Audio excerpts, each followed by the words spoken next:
கர்த்தர் உன்னை தினமும் தேடி வருகிறார் என்ற தலைப்பில் அதிகமாக தியானித்து வருகிறோம். என்று கர்த்தருடைய வார்த்தை தியானிப்போம். இளைப்பாறுதல் தருகிற தேவன் நமக்கு எப்படி ஆறுதலை கொடுக்கிறார் பாருங்க.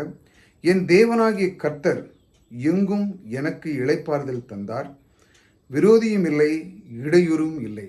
நம்ம ஆண்டவர் நமக்கு இளைப்பாறுதல் தரும் பொழுது நமக்கு விரோதிகளும் கிடையாது, இடையூறுகளும் கிடையாது. எப்பொழுது நம்முடைய இயேசு கிறிஸ்து நம்மோடு கூட இருந்து நம்முடைய வாழ்க்கையை நடத்தி கொண்டிருக்க சமயத்தில் இந்த மாதிரி அவர் இளைப்பாறுதல் கொடுக்கிறார்.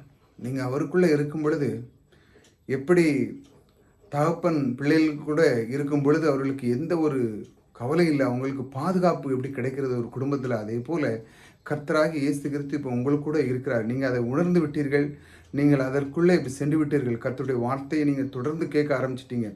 அதனால் தான் கர்த்தருடைய வார்த்தையில் நான் தினமும் தியானிக்கிற இந்த வசனத்தை நீங்கள் கேட்டுக்கொண்டே இருக்கீங்க. கர்த்தர் உன்னை தினமும் தேடி வருகிறார் என்ற தலைப்பில் அந்த வசனத்தை நீங்கள் ஒவ்வொரு நாளும் நீங்கள் கேட்க கேட்க இந்த மாதிரி ஒரு இளைப்பாறுதலை அவர் தருகிறார். தந்து உங்களுக்கு விரோதியும் இல்லாமல் இடையூறு இல்லாமல் உங்களை வாழ வைக்கிற தேவன் உங்களோடு கூட இருக்கிறாங்க. நீங்கள் கர்த்தர் உன்னை தினமும் தேடுகிற என்ற தலைப்பை நீங்கள் அதிகமாக இதை தியானிக்க உங்களுடைய மனதில் இளைப்பாறுதல் வந்துவிடும். அதான் சொல்கிறாரு, நீங்கள் ஒவ்வொரு நாளும் இதை கேளுங்க. புதுசாக வந்தவங்க சப்ஸ்கிரைப் பண்ணி வச்சுக்காங்க.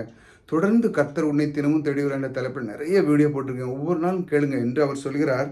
உனக்கு விரோதியும் இல்லை, இடையூறும் இல்லை.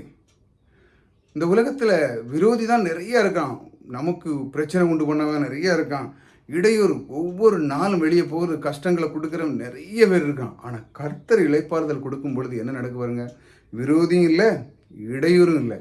அவ்வளோ அழகாக தேவன் நடத்துகிற தேவன் உங்களோடு கூட இருக்கிறார். கர்த்தர் உங்களை ஆசீர்வதித்திருக்கிறார்.